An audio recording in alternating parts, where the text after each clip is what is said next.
Master stroke चल दिया, जिसकी गूंज सियासी गलियारों से लेकर सोशल मीडिया तक सुनाई दे रही है। देश इस समय अपने 80वें स्वतंत्रता दिवस का ऐतिहासिक जश्न मना रहा है।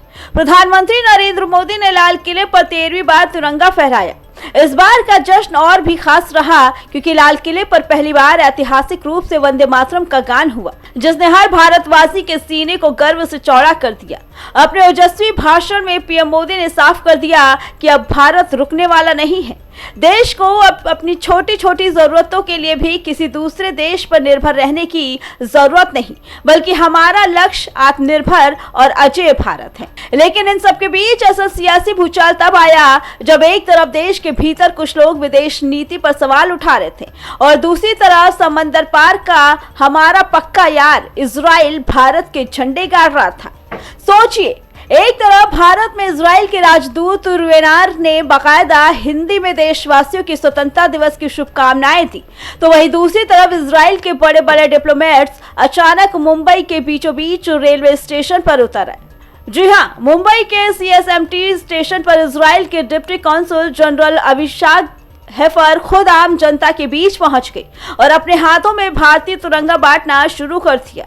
हर तरफ तिरंगा अभियान के तहत मुंबई के CSMT रेलवे स्टेशन पर जो हुआ वो इतिहास के पन्नों में दर्ज हो गया। इजराइल के deputy consul general Abhishek heifer ने बिना किसी VVIP प्रोटोकॉल के सीधे आम यात्रियों, प्लेटफॉर्म पर मौजूद लोगों और खास तौर पर मुस्लिम महिलाओं को अपने हाथों से भारतीय तिरंगा भेंट किया।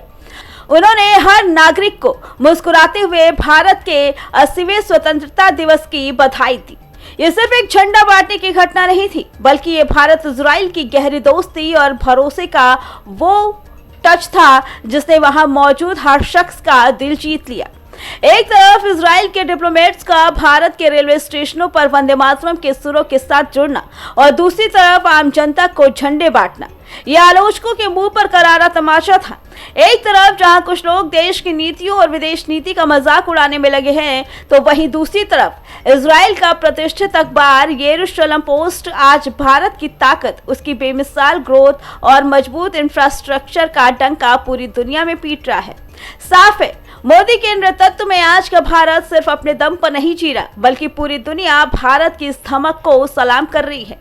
स्वतंत्रता दिवस के इस पावन मौके पर इजराइल के सबसे बड़े अखबार यरूशलेम पोस्ट ने जिस तरह से भारत की आर्थिक रफ्तार, डिफेंस पावर और इंफ्रास्ट्रक्चर की तारीफ की, उसने बता दिया कि ग्लोबल स्टेज पर न्यू इंडिया का कद कितना ऊंचा हो चुका है।